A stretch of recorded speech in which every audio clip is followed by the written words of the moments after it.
Cool. Um, so this week I wanted to talk about the spiritual path in a nutshell. So I'm going to sum it all up for you guys. And this is influenced largely from Alan Watts. And I want to talk a little bit about Mr. Watts. So I discovered his teachings after I had left my meditation group. So I studied intensely with my meditation teacher for 10 years. The yoga guys know this, but for 10 years, my life revolved around this meditation group. And I studied intensely, based largely in Buddhism. And then after I left the path, I'd advanced as far as I could. I learned as much as I could from that teacher, and it was time to leave the group and go off on my own and start learning from the world. And it was shortly after that I discovered Alan Watts and his teachings, mostly just from recordings of his lectures. I got a couple audiobooks that are recordings of lectures he gave back in the 60s. And I would just kind of listen to them on repeat while I was doing other things, like walking around or washing the dishes or cleaning the house. So just let these words, he's talking about really esoteric stuff, really complicated topics. So I just would let it play in my mind, and over time I'd start seeing the kind of patterns and stuff he was talking about, and it really helped me make sense of everything I had experienced from my meditation teacher. And so one of the topics he talks about is the spiritual path. And I guess before I start talking, let's open it up for discussion. So what do you all think the point of the spiritual path is? Like, what's the goal? Any ideas? To overcome the human condition of suffering. Yeah, there's no wrong answer. There's no wrong answer. Just want to hear what you all think about it.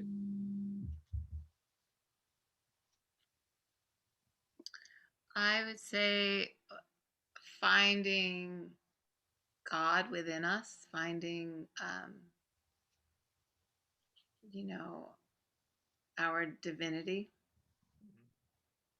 Yeah, great answer. Also, Alan, what's your take? I see it as returning to our true form. Mm-hmm. Before we were tainted with earthly and worldly matters. Mm. Yeah. So you guys are like pinch hitters. Exactly. The way Alan Watts talked about it, which I found really helpful, was he said that the spiritual path is a journey to where you are right now, a journey to where you already are. And it sounds kind of like a cop-out. And my meditation teacher at the start, she said stuff like this to us also, that we can all be enlightened right now if we would just let ourselves, but we don't know, we don't believe that we can be, we don't know what that means. And so we feel that we have to go do all this stuff, visit places, study stuff. We often think we need to suffer a lot on the spiritual path, right? But really what we're doing is just taking a journey back to ourselves. But often we have to visit all these other places along the way before we figure out that where we're going is not anywhere out there, but actually just within us the whole time. But that's really hard for us to try to grasp or understand what does that even mean, to get back to your source, to find God within us, to escape the human condition of suffering. I mean, that's the real question. And so you guys are all doing great. You've skipped the first part where you're trying to find it elsewhere and come back to where we started. And so this is where kind of the real hard part gets, like, what does that mean? What does that mean to find ourselves? And so part of it is we still feel there's something more that we need, right? Or something we need to achieve, or something we need to become. I mean, we feel like, for whatever reason, this present moment that we're in is not what we want, right? Because otherwise, what are we looking for? we feel like there's something out there that's going to happen to us, or we have to find that, there's at some moment in the future, then we'll find it, right? We'll find ourselves or find God. But we always have this idea that it's not in this present moment, but it's something in the future, something that we have to find or get. But kind of the whole essence of the path is realizing that this very moment right now is all that there is. And just letting that sink in. Right? It's just now, just this moment. Because what do we need besides this moment? So this isn't a rhetorical question, but what is stopping you at this moment from having all of those things that you guys just answered? What's in the way? Our mind. Well, that's like the generic answer. What does that mean to you, that your mind is in the way? That you're talking yourself, you're thinking about yesterday or tomorrow, or you're just distracted from that core. Right.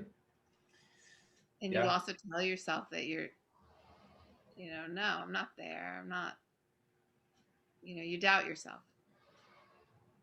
Right. Yeah, exactly. Anyone else want to chime in? So what's stopping you from, in this moment, from finding yourself? Just being a human. Yeah. What does that mean? It means that I understand that we could let go of what's preventing us from letting go. But I think that we're actually here to have the experiences, and it's a balance in this form.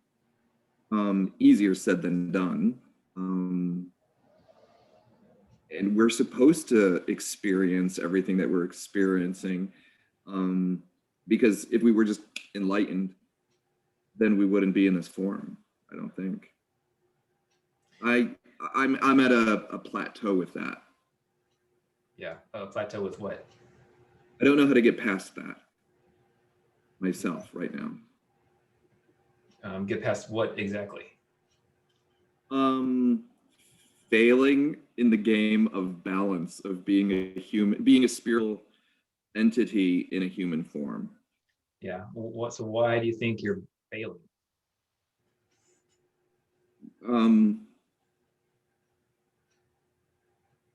Because it's so hard and I'm tired. Yeah. That's all. Well, so how do you know that feeling that is hard and tired, how do you know that's not exactly where you're supposed to be right now? I appreciate those words more than you know, because I think that's my current conclusion, is that everything is the way that it's supposed to be, just right here, right now. This is supposed to be feeling this way. Right, exactly. Yeah, it's because the very thing that stops us from being there, getting to the end of the journey, finding ourselves, is the fact that we want to get there.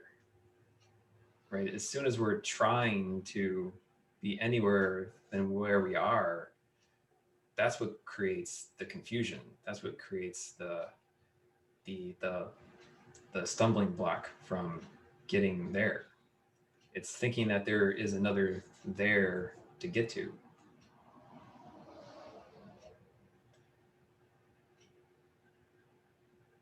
I love those words. They're new for me to hear those, and it should be talked about more in our world, in our societies, and our cultures, and ourselves. So I love your words. I want to hear more. Thank you. Well, that's the thing. You don't really need that many words, but and I struggle with it too. I mean, I have moments when I kind of get it, and I just feel like I'm where I'm supposed to be. But then there's other moments where I feel like I need to be doing all these other things. I need to be doing X and Y and making this happen. And that's the ego coming up.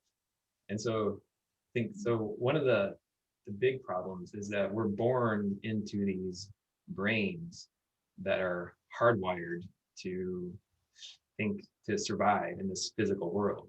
So you can kind of think of the consciousness, the mind, as the interface between our spiritual beings, our spiritual essence, and the physical world. We interface with the world through this mind, which in the mind, which is embodied in the physical brain.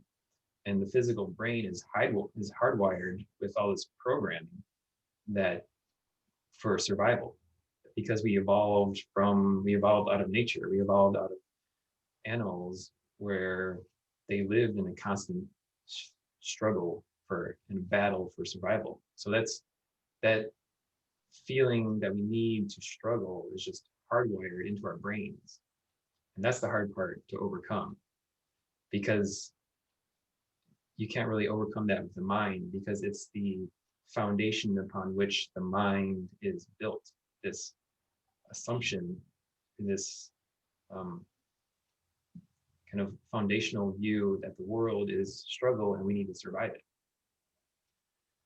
But the way to undo that programming is to stop trying to undo the programming. If that makes sense, but I guess it probably doesn't. It makes sense. Yeah, but I don't see you guys. I don't see your minds exploding with awareness. So what are the questions? I mean, I want to know, like, what's holding you back from finding this, from believing it,